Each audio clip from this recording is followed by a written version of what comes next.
tea person, so, you know. First, I just wanted to thank Northeast Ohio Pollinator Society, and specifically Andrew and Reese, for inviting me to talk. They keep putting me in front of some really cool people that want to do habitat work on their lands here in Northeast Ohio. And it's such a great opportunity to connect with the people who want to do this wonderful work. So thank you guys. And thank you to you attendees for showing up today.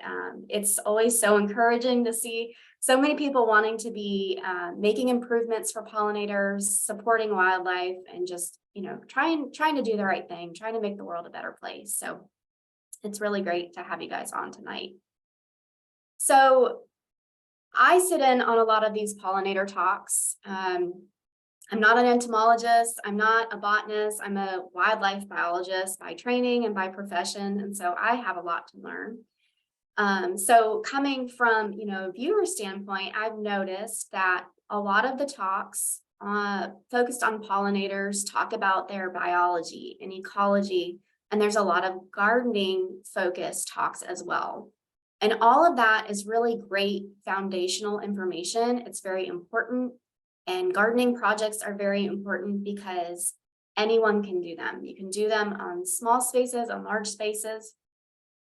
But what I don't hear as much about kind of in common circles, common education and outreach programs is how to scale up these projects to become more of restoration style, larger scale projects, because some of the techniques that we use for gardening are really hard to apply, you know, and 1/10 of an acre, 1/4 an acre, 10 acres, 40 acres. So what do we do if we have pieces of property, pieces of land where we want to make improvements kind of on a larger scale?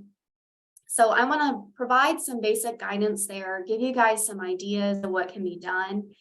That way you can take this information and run with it and try to approach management on your land for what you want to do and what works best for your goals.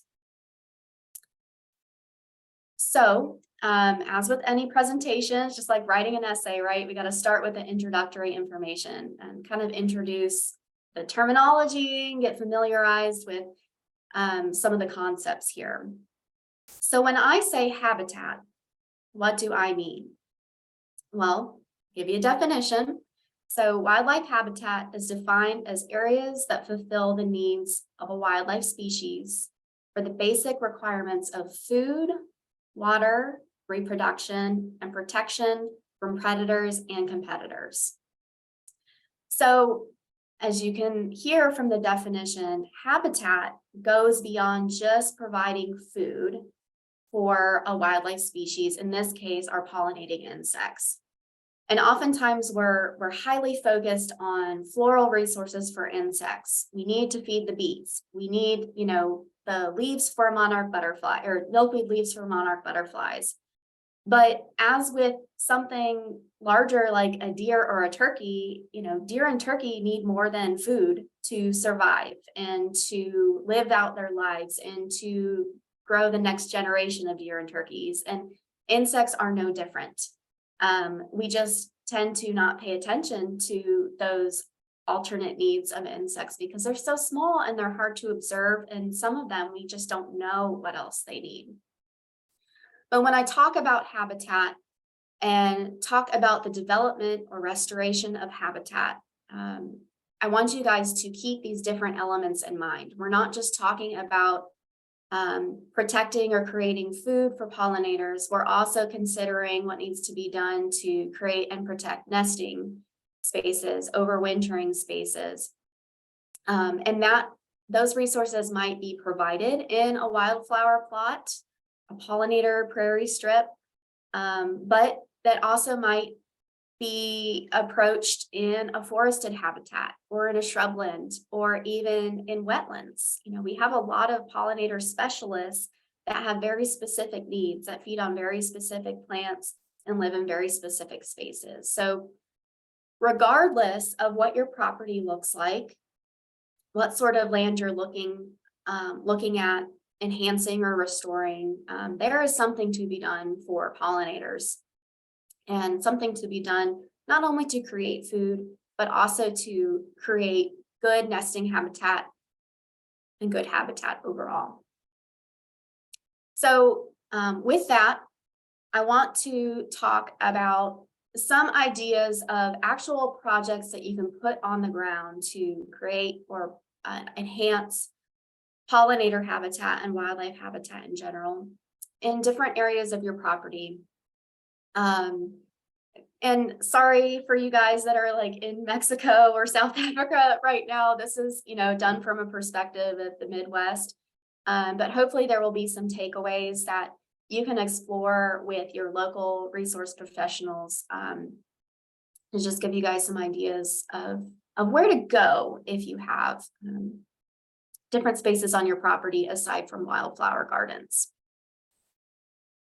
So the first thing I want to talk about is woodland and edge management. And I'm not going to get too far into the weeds, haha pun, with the how-tos of woodland and edge management, because as with anything, we need to do this with care and with the guidance of a professional.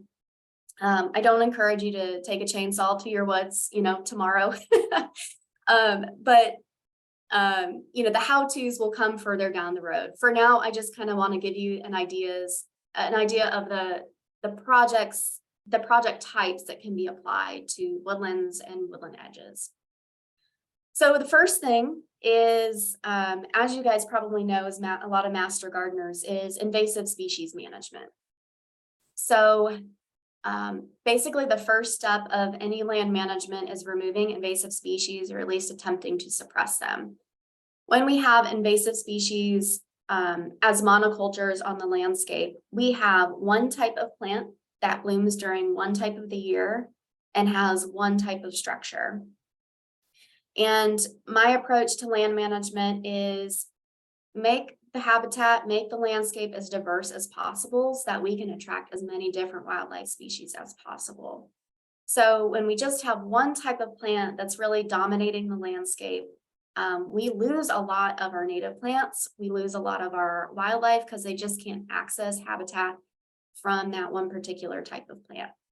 So oftentimes just by removing invasive species, we can, bring back spring ephemerals. We can see just a baseline increase in diversity because those plants that are trying to compete with invasive species are then released because the invasive species are gone. So invasive plant management, things like buckthorn, honeysuckle, oriental bittersweet, Japanese stiltgrass, reed canary grass, Phragmites, managing against those plants is number one, hugely important for wildlife. You do nothing else. Once the invasive species are gone, then we can start playing with some of the cool stuff in woodlands. And so some of those ideas are planting. So especially on woodland edges where we have a lot of sunlight available, where a field meets a forest is what I mean by a woodland edge. We can plant native trees, native shrubs that support pollinators, support increased plant diversity, and can support other wildlife. So I'm talking about things like spirea, chokecherry, our native crab apples, alders, depending on your soil types. So again, finding things that aren't currently common on your property or on your local landscape that we can, use to enhance the habitat, to increase diversity, increase floral resources, and increase the structure that's appropriate for pollinators, their nesting and overwintering habitats. Other things that we can do kind of in the interior of the forest include cutting or deadening trees. And that can be scary for some people that, may have been exposed to bad timber harvest practices in the past. But there's a right place and a right way to do these things that can really be beneficial for wildlife. So in the middle picture here on your screen, this shows a mid-story removal. So this is where a natural resources vendor went in and removed kind of that middle layer of trees that was taking, or trees and young shrubs that was taking out a lot of the sunlight from the forest floor.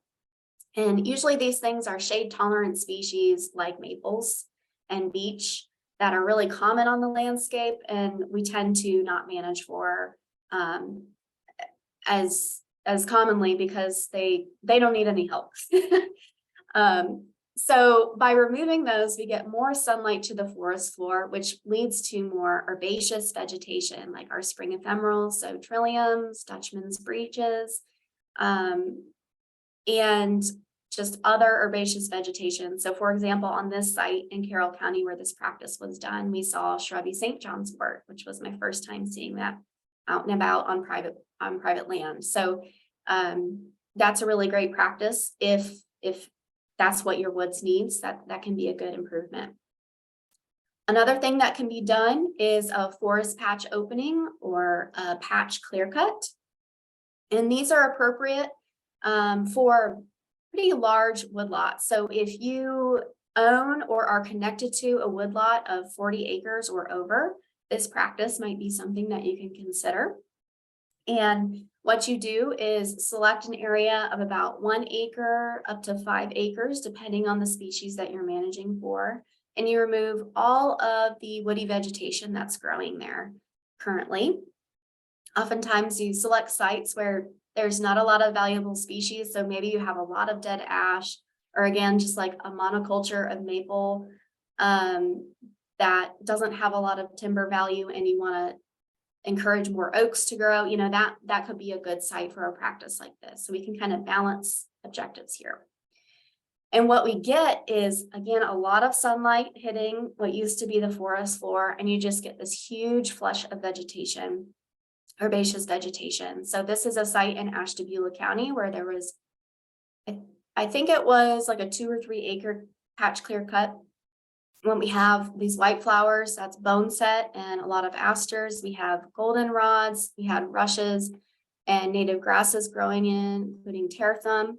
We have young aspen that are growing up that are really great for things like grouse and woodcock. And this site was loaded with pollinators. I think we were there in like late August, September. So here we have a dagger moth caterpillar. There were plenty of monarchs out and about, and the asters that I mentioned were out there were absolutely loaded with honeybees. So this was a really cool spot, and this can be a really great practice if you pick the right site and the right size to approach your goals. So that's some ideas of kind of what you can do for forest management to increase diversity, create resources for pollinators in the forest. There's, you know, we're not limited to just creating fields of wildflowers for managing pollinating insects. But that's often what people want to hear about, right? Is how do I turn my lawn into a wildflower meadow? Or I have an old pasture that I'm not using anymore. It's just sitting idle. What do I do with it? I want to turn it into native habitat. So I do want to spend some time on what you can call upland pollinator plots or wildflower meadows or prairie plots, and kind of talk about how those are typically created in our area. And really in other areas too. These strategies aren't exclusive to Northeast Ohio.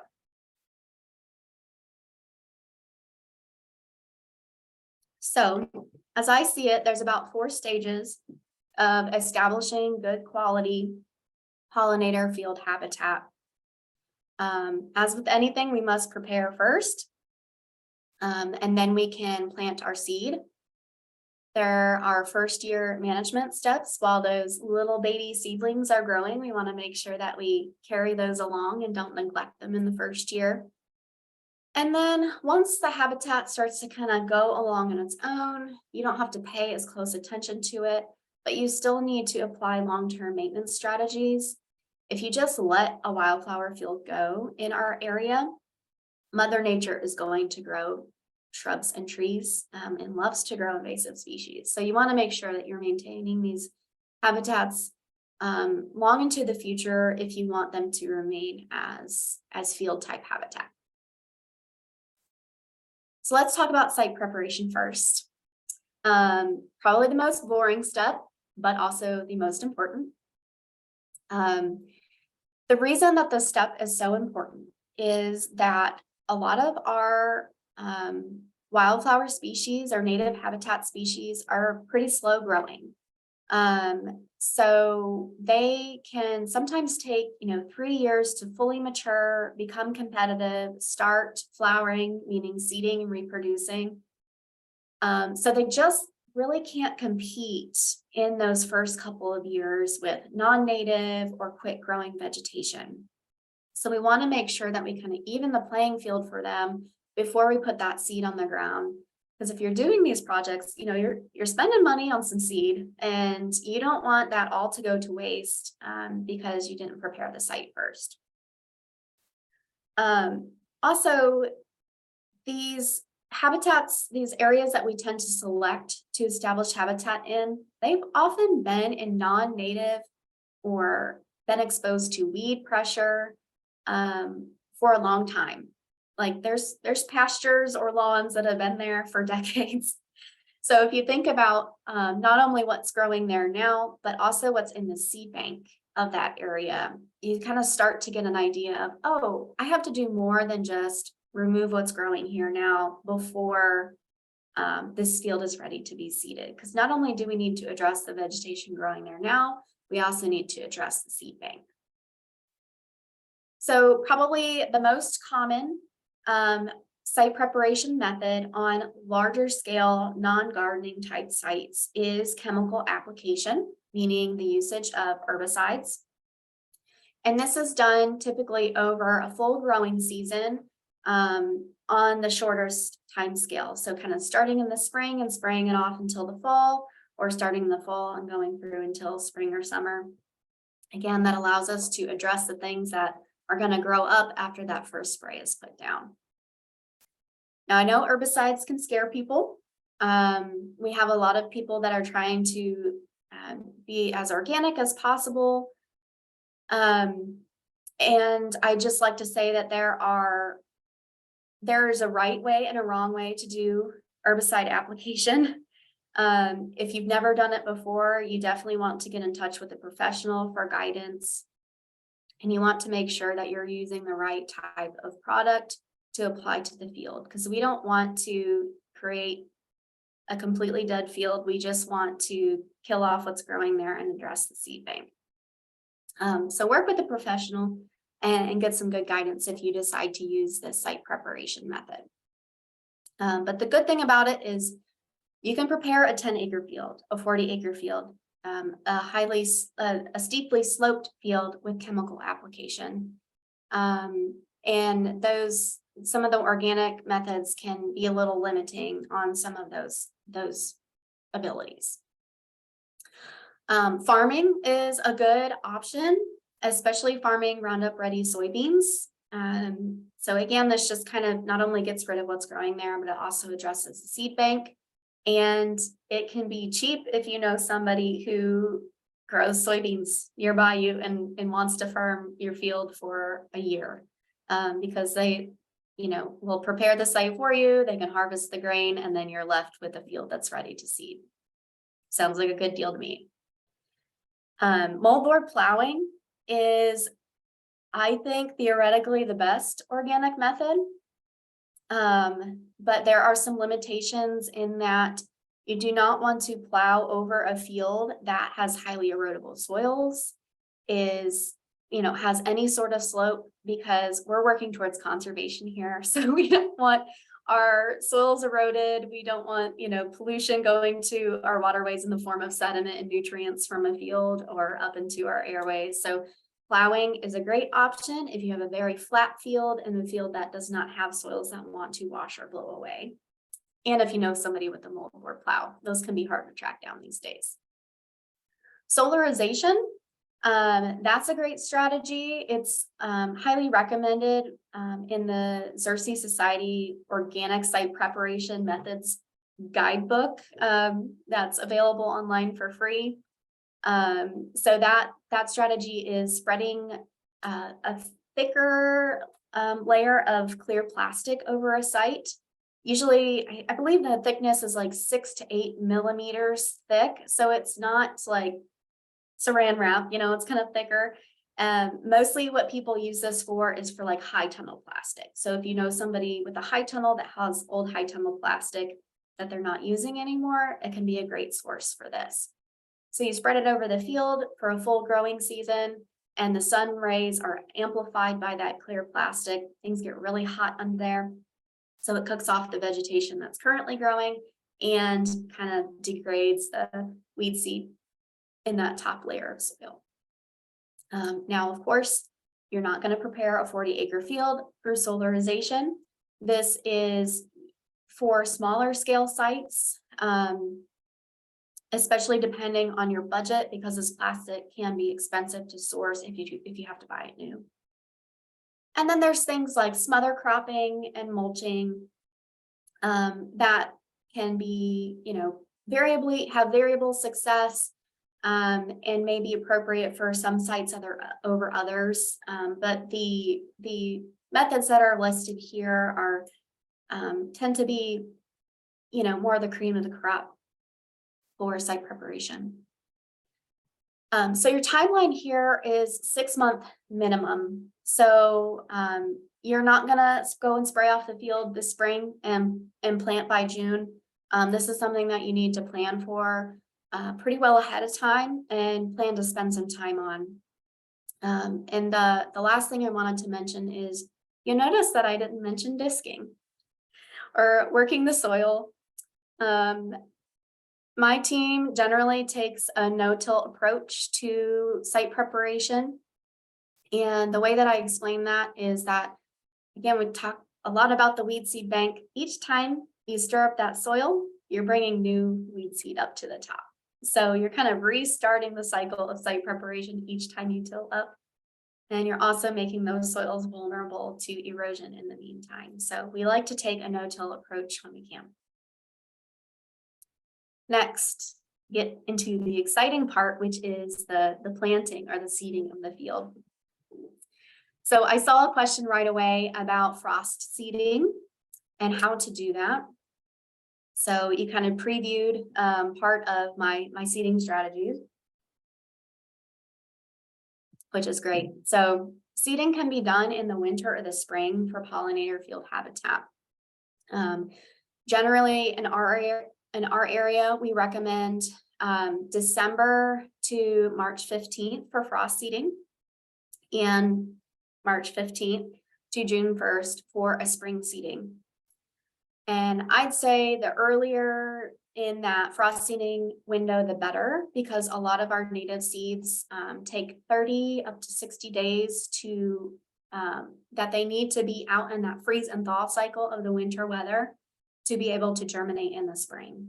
So if we don't seed until March 15th, we might miss out on some of the germination potential for some of those species that need to sit out in the weather for 60 days.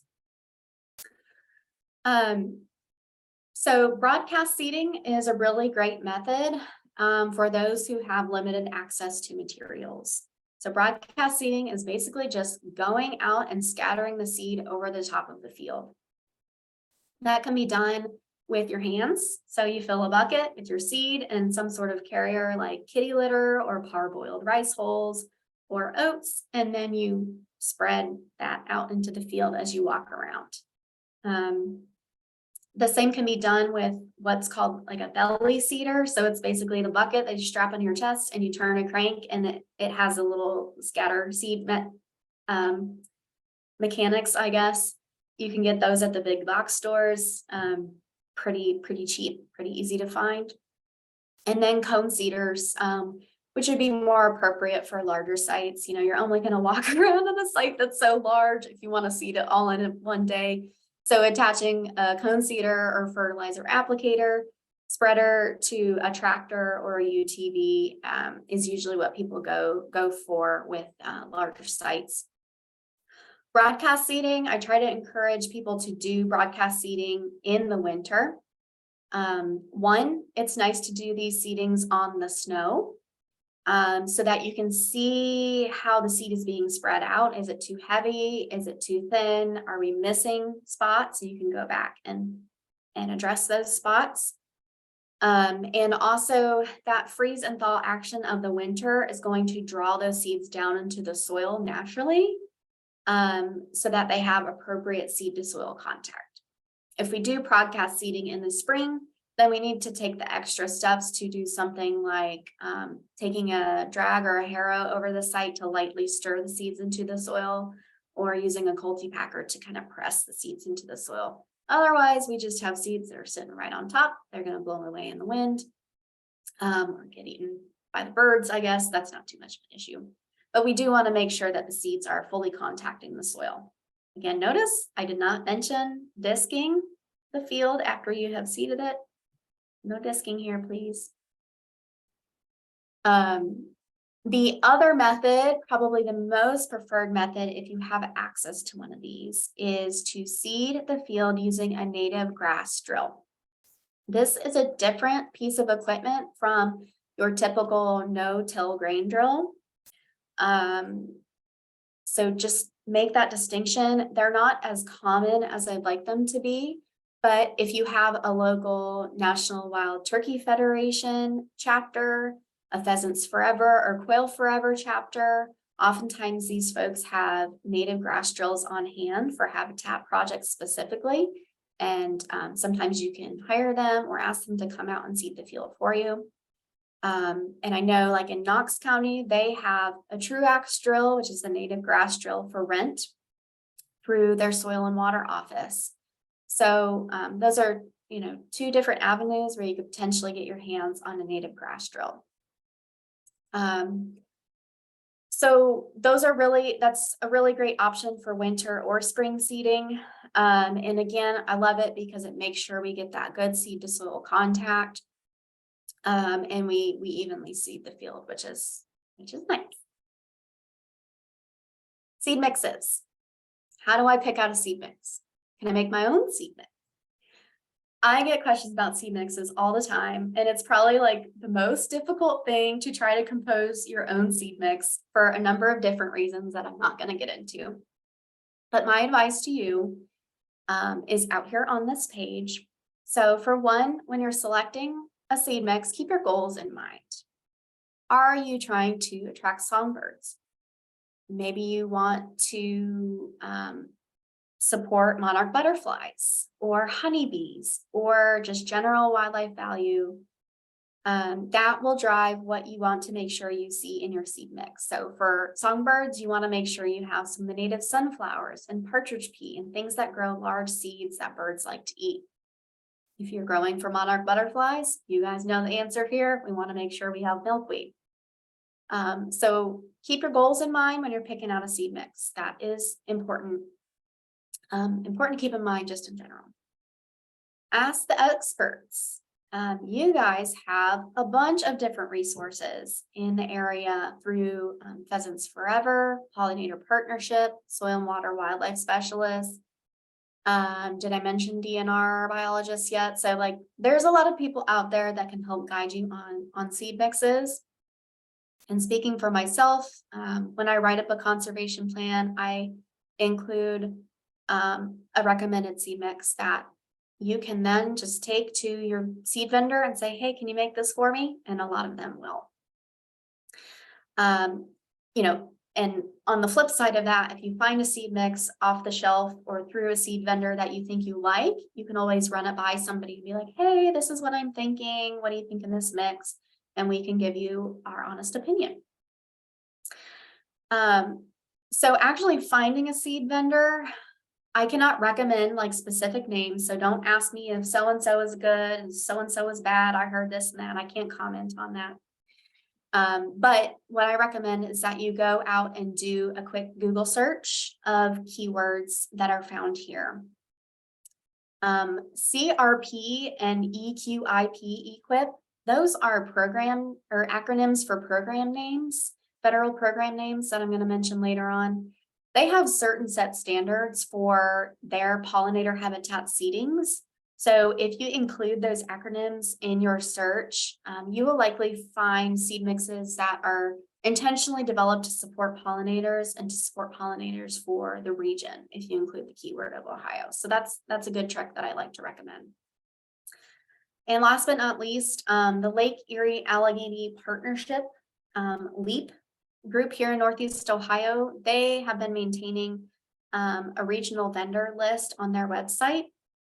That can be a good place to start for finding actual vendor names that you can call up and see if they have what you need. So after you seed the site, you roll into first year management. And what that entails is mowing the flowers, which I think shocks people when I say like, oh, your black-eyed Susans, your partridge peas looking really good, and I really want you to mow it. And they kind of like, okay. So why bother with mowing in the first year? First, it reduces pressure by weeds. It opens sunlight to our slow-growing wildflowers that are just like teeny tiny in the first year. And it allows our plants to gather energy in the right place. So they're putting, if we don't let them put their energy into making flowers, perhaps they'll make more leaves or put more energy down into their roots so that they will be more robust in the future. So we clip off the tops of those flowers and now we get sunlight to those slow growing wildflowers underneath. And we also break the annual and biennial weed cycles by keeping them from continually seeding into the field. So the how-to here, do not go out and mow your prairie plots like a lawn. Don't ever do that. That's bad advice. Try to mow them at 10-inch height or above, or at minimum 8 inches. If you start to mow them below 8 inches, you're going to lose things like your native grasses. They just cannot tolerate frequent and severe disturbance like a low mow. So keep it at 10 inches or above if you can. And my rule of thumb is in the first year after seeding, each time that field reaches up above your knees, go ahead and do your mowing and repeat that up until August 15th. So this is probably going to be no more than once a month over the growing season. It's just going to depend on what sort of rain and heat we're getting that year, of how quickly it's going to grow. But 1 to 3 mows in that first year, I think is what to expect. And you want to keep an eye on any weeds that you have out there. So get out there before the weeds bloom and make sure you mow those off. Then the last step, we switch to long-term maintenance. So your habitat starts to mature. You go out there in year 3 and you're like, oh my gosh, I have rattlesnake master and I've never noticed it until now. And then in year 4, you go out and you're like, oh my gosh, there's like compass plant. Where did this come from? Right? Like the habitat starts developing, it starts diversifying, it starts blooming and really doing what you want it to do. And it does take that long. It takes about 3 years for it to fully mature. But as it does mature and as it progresses, you're going to continue to notice changes. One change is that the native grasses may start to kind of increase in their coverage and your flowers kind of start to increase. So we lose a little bit of the balance in favor of the grasses. We also start to get young trees and shrubs and blackberries and things that move into the site. Mother Nature loves to plant a tree. And we start to lose bare ground because the habitat, it's going to grow up.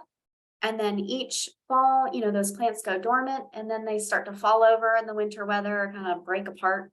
And all that dead material starts to stack up on the soil surface. And as you know from attending so many pollinator talks by now, bare ground is a really important resource for our ground nesting bees.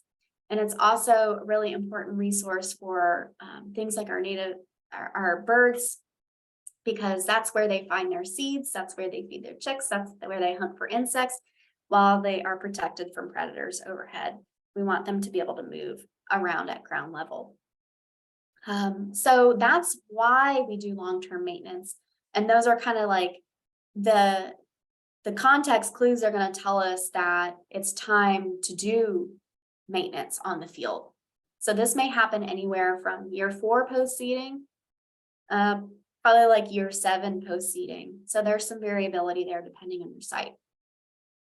So how we approach long-term maintenance is, of course, variable depending on what the site needs, which of these elements we're trying to address, what equipment you have on hand, where you're located. But kind of from most preferred to least preferred, you can do a prescribed burn, a flash grazing, preferably with sheep, haying, a light disking, and a mowing. Some of those we can do in combination with each other. Some of them address certain factors, but not others, like mowing. It's going to take care of the unwanted woodies, but it's not going to bury under any thatch. Whereas mowing with the disking might help a couple of those different elements.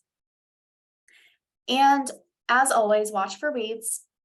These pollinator habitats by default have a lot of bare ground available where seeds can blow in and germinate and grow. So we do expect to have things like Canada thistle, teasel.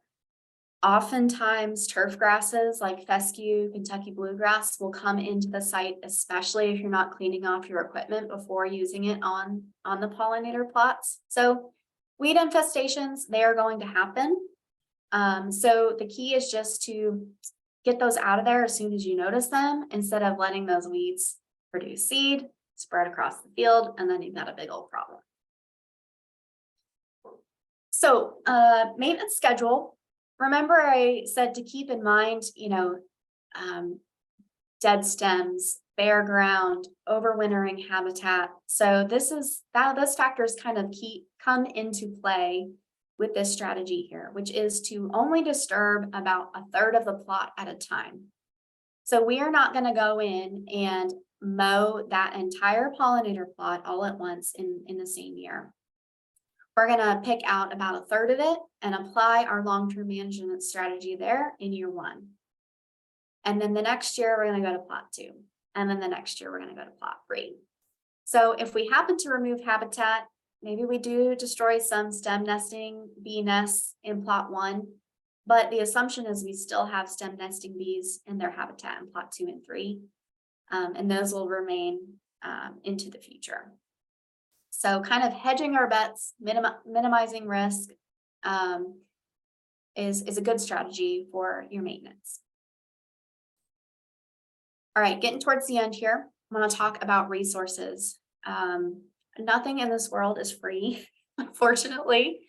But I don't know, I'm about to tell you that we provide free advice and free conservation plans, but materials and labor probably will always cost money. So let's talk a little bit about resources for that.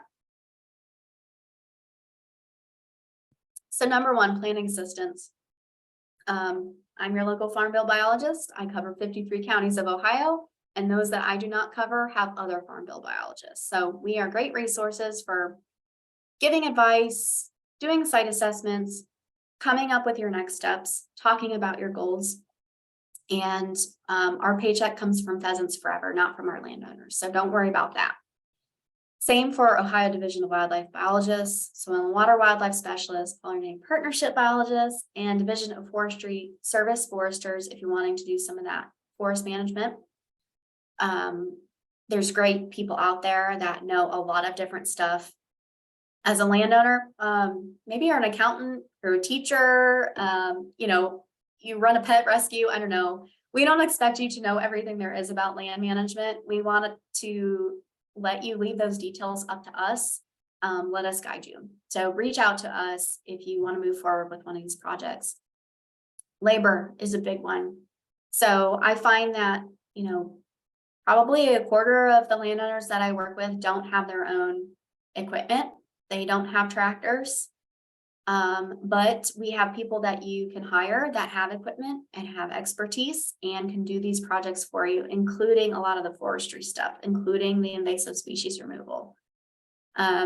The Society of American Foresters and Division of Forestry, I believe, have a vendor list on their website.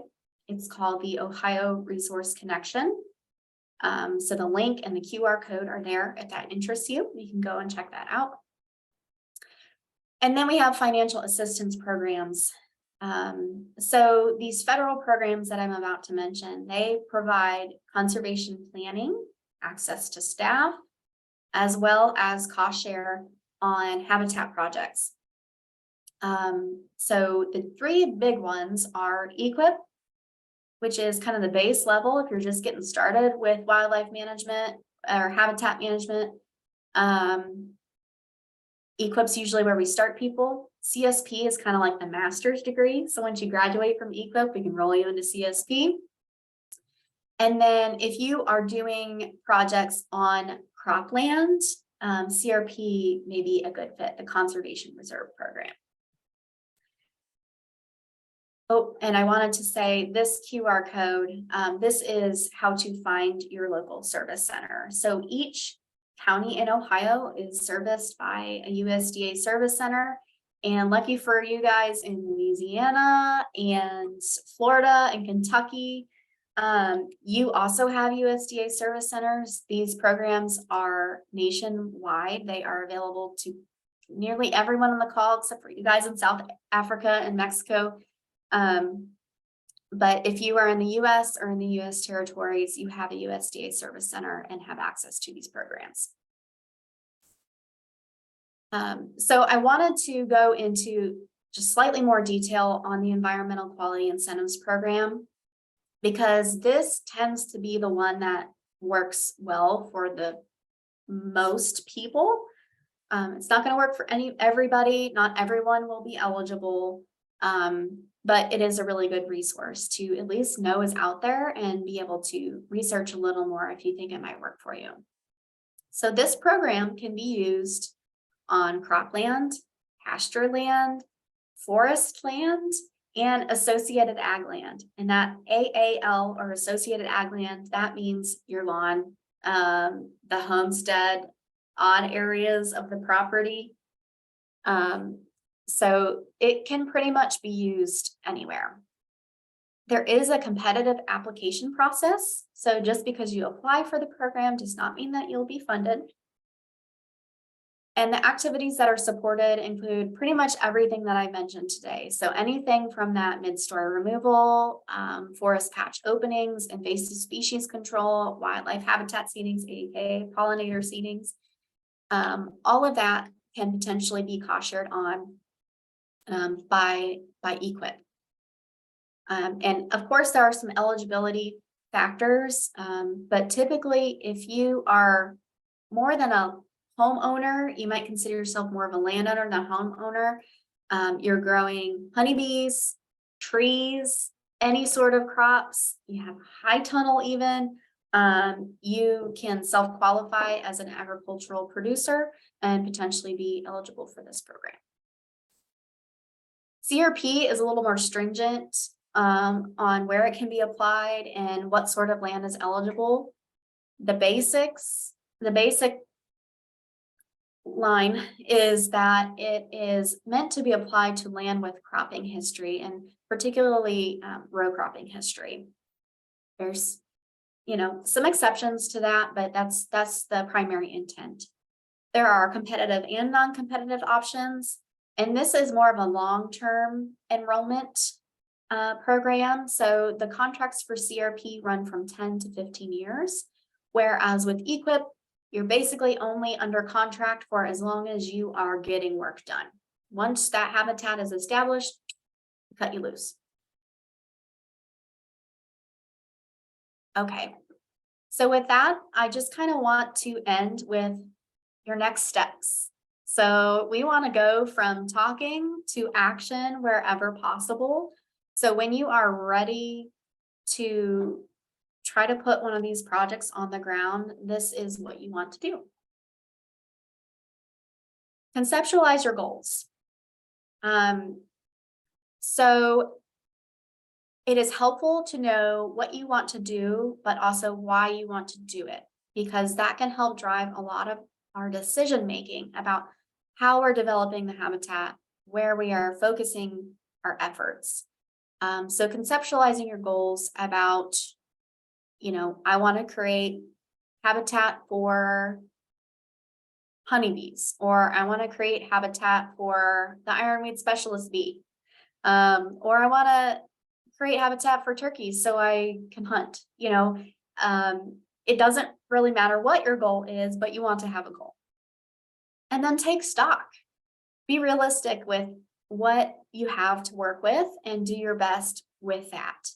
And find resources if you find that there are tools missing in your toolbox. So what does your land have to offer?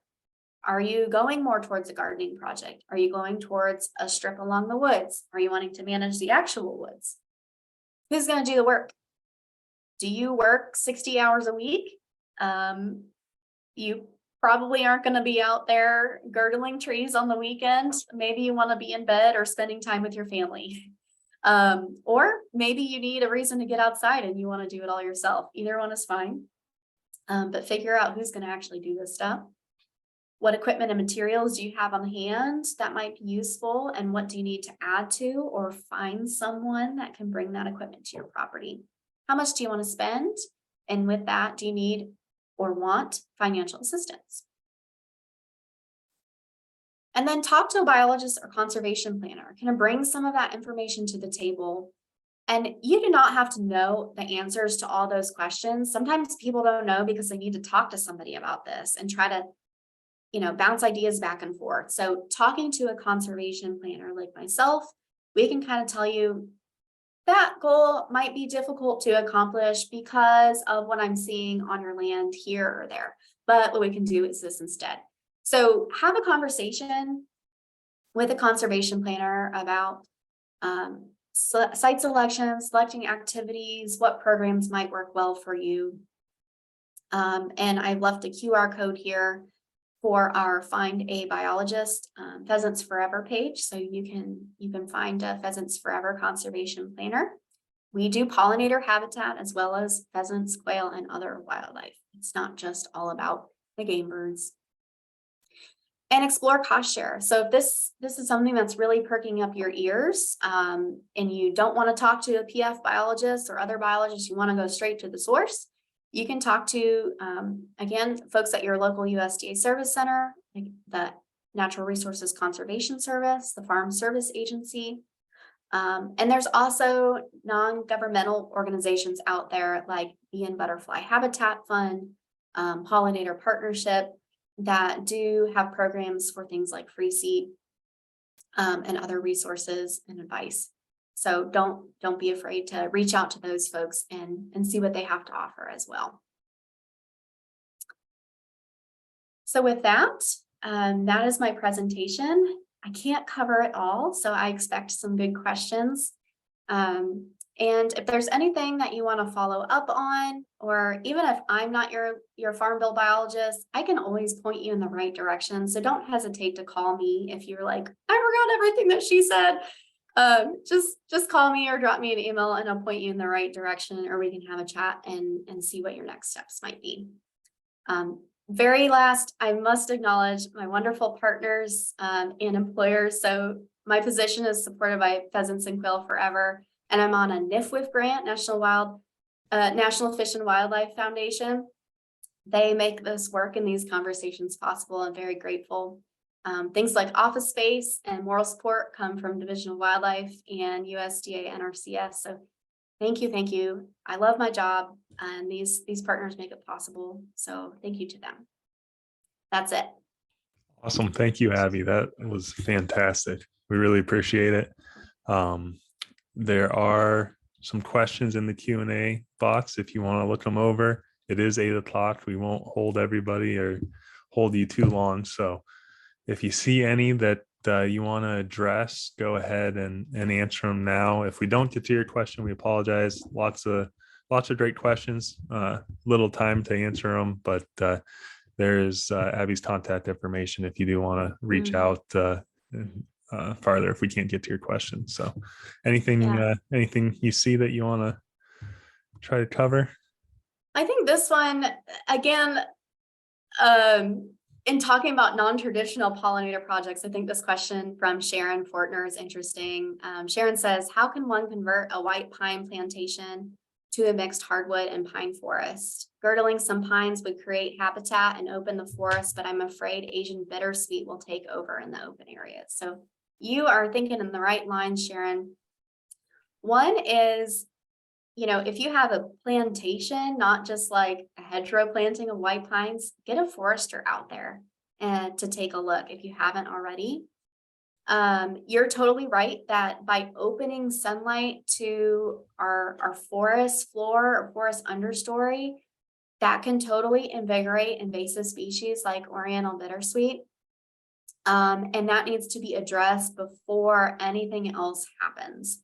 So talking to someone, looking up fact sheets about Asian bittersweet and the appropriate treatment of that would be your first step.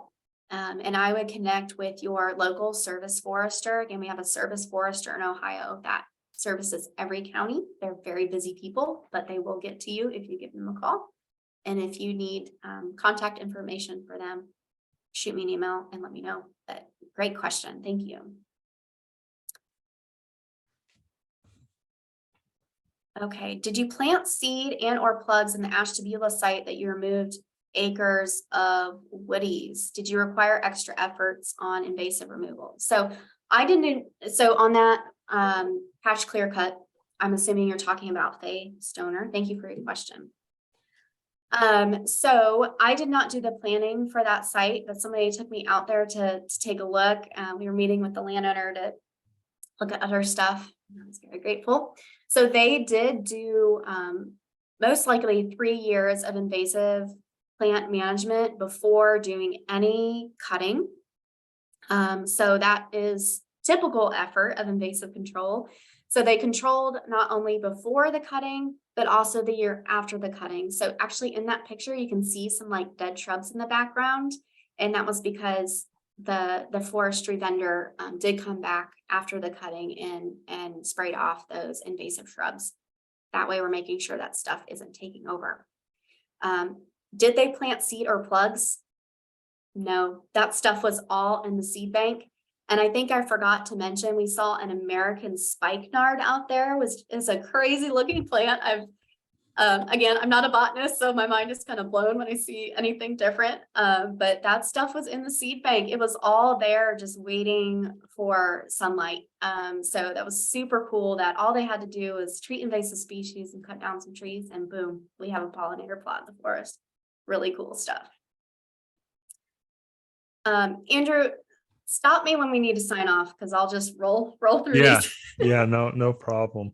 Yeah, maybe Okay. pick one out that you like, one last question, and then we'll Okay. wrap it up for the night. But I think you made an excellent point there that sometimes it's not about planting specific plants. A lot of times it's just about creating an environment that's conducive to the native plants that you already have. And a lot of times they can be choked out, and there's multiple reasons for that. And whether it's management practices that are currently going on, or it's just that it's been overrun by certain invasive species. But if we manage the property well, then there's native plants there that hopefully are in the seed bank, and buying seeds isn't something that we necessarily would have to do.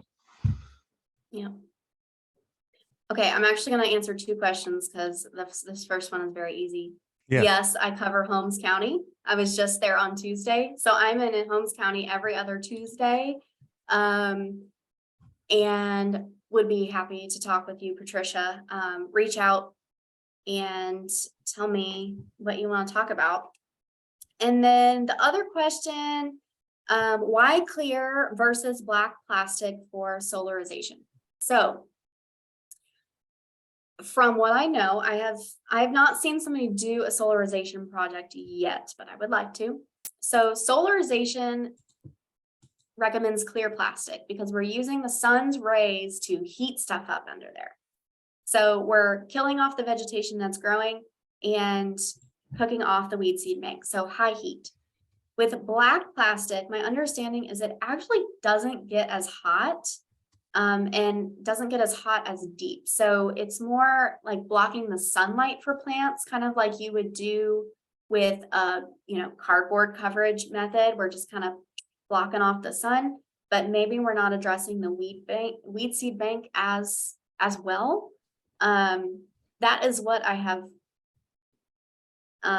deduced or understood from what I've read about these methods. I think either one of them can work well depending on your goal and probably what's on the site, but solarization specifically recommends clear plastic. Yeah, and back to your prior point about whatever your budget allows, black plastic will work, but if you have the option, clear plastic does a better job, that's for sure. Yeah. Cool. Awesome. All right. Well, we'll end it there. Apologies to any questions that we didn't get to. Again, reach out to Abby if you have further questions. Abby, make sure you check out the chat bots. Everyone is thanking you for the excellent presentation. And on behalf of the Northeast Ohio Pollinator Society, I would like to thank you again for joining us. And I would like to thank everybody who stayed on and enjoyed this presentation.